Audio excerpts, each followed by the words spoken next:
लोकसत्ता यशस्वी भव मध्ये तुमचं हार्दिक स्वागत आहे। आता आपण द्वादश पाठ सुभाषित माला याचा अभ्यास करणार आहोत। या सुभाषितामध्ये एकूण 5 सुभाषित आहेत आणि ती तुम्हाला पाठ करायची आहेत।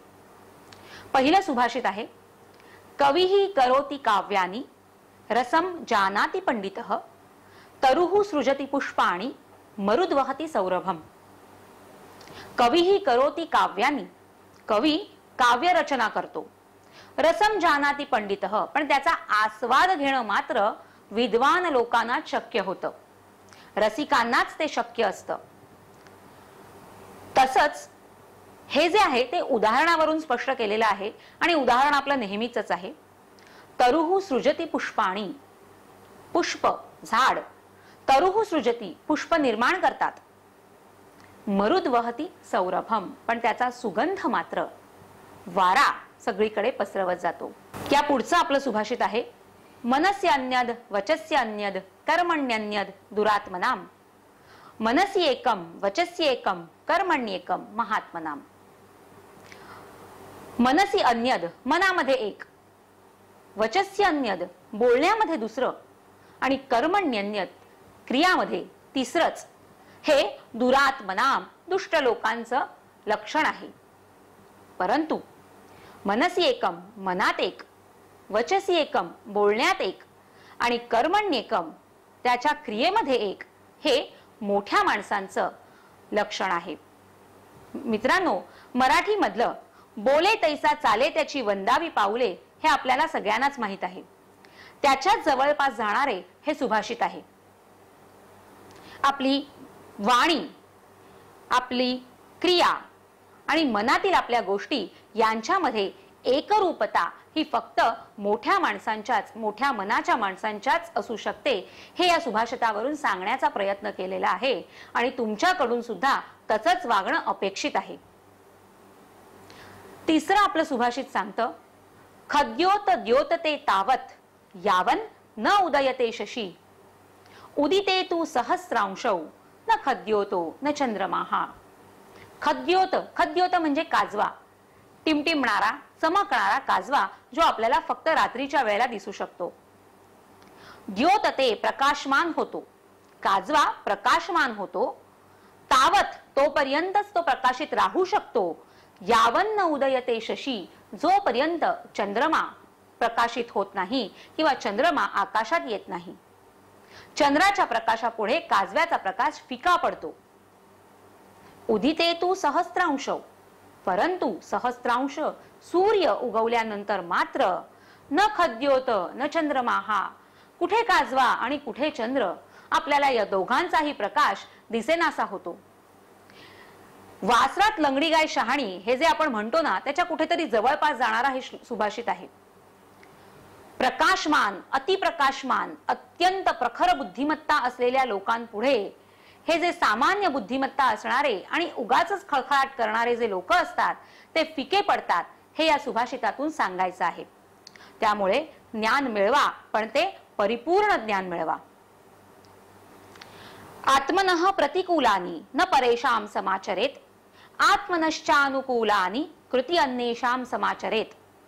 आत्मनः प्रतिकूलानि, आत्मनः म्हणजे स्वतःसाठी, जी गोष्ट स्वतःसाठी प्रतिकूल आहे, म्हणजे जी गोष्ट तुम्हाला तुमच्यासाठी योग्य वाटत नाही, ती गोष्ट तुम्ही इतरांसाठीही करू नये। तसंच आत्मनः अनुकूलानि, तुम्हाला स्वतःसाठी अनुकूल वाटणारी गोष्ट मात्र तुम्ही दुसऱ्यांसाठी नक्की करा। तुमच्यावर कोणी चिडलं, रागावलं तर ते तुम्हाला आवडत नाही, पण तशाच प्रकारे तुम्ही इतरांवर चिडलात तर ते इतरांना सुद्धा आवडणार नाही, हे लक्षात ठेवा। तुमचा वेळ जसा महत्त्वाचा आहे तसा इतरांचा वेळ सुद्धा महत्त्वाचा आहे, हे जाणून घ्या आणि त्या पद्धतीने वागा, असं हे सुभाषित आपल्याला सांगतं। शेवटचं सुभाषित आहे या सुभाषित मालेमधलं, लुब्धम वशम नयेद अर्थैः क्रुद्धम चांजली कर्मणाः मूर्खम छंदानुरोधेन सज्जनम पुण्यकर्मभिः। लुब्धम वशम, वश करावं, आपलंसं करून घ्यावं, कोणाला? लोभी माणसाला। लुब्धम नयेत अर्थैः, कसं काय? अर्थ म्हणजे अर्थ देऊन, संपत्ती देऊन, पैशाने वश करून घ्यावं लोभी माणसाला। क्रुद्धम चांजली कर्मणा, क्रोधित झालेल्या माणसाला आपल्या नम्रतेने वश करून घ्यावं. मूर्ख छंदानुरोधेनं, मूर्ख माणसाला त्याच्या कलाने वागून आपलंसं करावं. तर सज्जनम पुण्यकर्मभिही, सज्जन चांगल्या लोकांना मात्र आपल्या पुण्यकर्माने आपलंसं करून घ्यावं. ही आपली सुभाषित माला होती. सुभाषित माला द्वादश पाठः. या पुढे आपण 13व्या पाठाकडे वळतोय. भारतीय संविधान असं या पाठाचं नाव आहे. आपण लोकशाही राजवटीमध्ये राहतो. आपला जो देश आहे तिथे लोकशाही राजवट चालते. आपलं एक संविधान आहे. मित्रांनो, संविधान म्हणजे ढोबळमानाने शासनकर्त्यांना आणि लोकांना कोणते अधिकार मिळतील आणि कोणती कर्तव्य पार पाडावं लागतील याचा एक साधारण आराखडा असं आपण म्हणू शकतो. आपला जो हा पाठ आहे त्या पाठामध्ये संविधान निर्मितीची प्रक्रिया, ती निर्माण करणारी समिती, ती लागू होण्याचा काळ आणि त्याची वैशिष्ट्य यावर चर्चा केलेली आहे. हा जो पाठ आहे तो संवाद स्वरूपाचा पाठ आहे. यानंतर आणि आपल्या पाठ्यपुस्तकातला शेवटचा 14वा पाठ आहे विद्या वृक्षस्य द्वेशाखे. हे एक पद्य आहे आणि तुम्हाला माहित आहे की हे पाठांतरासाठी नाही. मित्रांनो, हे जे पद्य आहे ते कैलासवासी माधव श्रीहरी अणे यांच्या श्री तिलक यशोर्णव या काव्यातून घेतलेलं आहे. भारतातील प्राचीन शिक्षणाची परंपरा आणि शिक्षणाचं महत्त्व, त्याची वैशिष्ट्य या काव्याद्वारे नमूद केलेली आहेत. मित्रांनो, या ठिकाणी आपल्या पाठ्यपुस्तकातील 14 पाठांचा अभ्यास, विचार आपण संपवलेला आहे. पण तुम्हाला माहित आहे की आपल्या प्रश्नपत्रिकेमध्ये आपल्या पाठांबरोबर काही भाग हा व्याकरणावर सुद्धा असतो. खरं सांगायचं गेलं तर भाषा आणि त्याचं व्याकरण हे आपण वेगळं काढू शकत नाही. जेव्हा आपण भाषा वापरतो त्याबरोबर त्याचं व्याकरण हे येतच. पण तरी सुद्धा काही प्रश्न हे व्याकरणावर आधारित आहेत असं आपण म्हणू शकतो, ज्यांची तुम्हाला थोडीशी भीती सुद्धा वाटते. पण तसं घाबरण्याचं काही कारण नाहीये. मोठ्याने वाचन, थोडंसं पाठांतर, नेहमीचा सराव आणि काही वापरलेल्या क्लुप्त्या, या अशा प्रकारे अभ्यास केलात तर हा जो व्याकरणाचा भाग आहे तो सुद्धा तुम्ही सहज सोडवू शकाल. तुमच्या प्रश्नपत्रिकेमध्ये कंसातील योग्य शब्द निवडून रिकाम्या जागा भरा. योग्य नाम, सर्वनाम योजून वाक्य पुन्हा लिहा. समास ओळखा, रूपे ओळखा, असे काही व्याकरणावर आधारित प्रश्न आहेत. हे प्रश्न जरी 1 आणि 2 मार्कांचे असले तरी सुद्धा पूर्ण मार्क मिळवण्याच्या दृष्टीने आपल्याला त्यांच्यावर नीट लक्ष देणं गरजेचं आहे.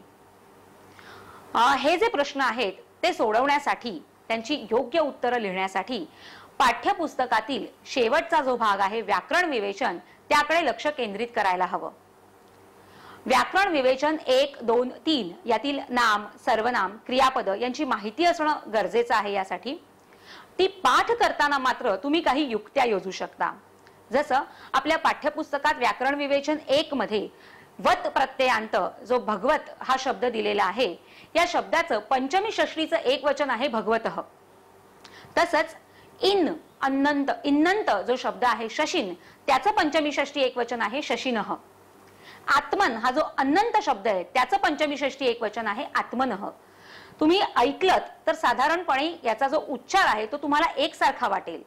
असे एकसारखे वाटणारे उच्चार वेगळे करून ते पाठ करणं हे तुम्हाला सोयीचं जाईल आणि पाठांतर सुद्धा लवकर होईल. याशिवाय इतर प्रश्नांसाठी पाठ्यपुस्तकाचं सखोल वाचन करणं हे अतिशय गरजेचं आहे.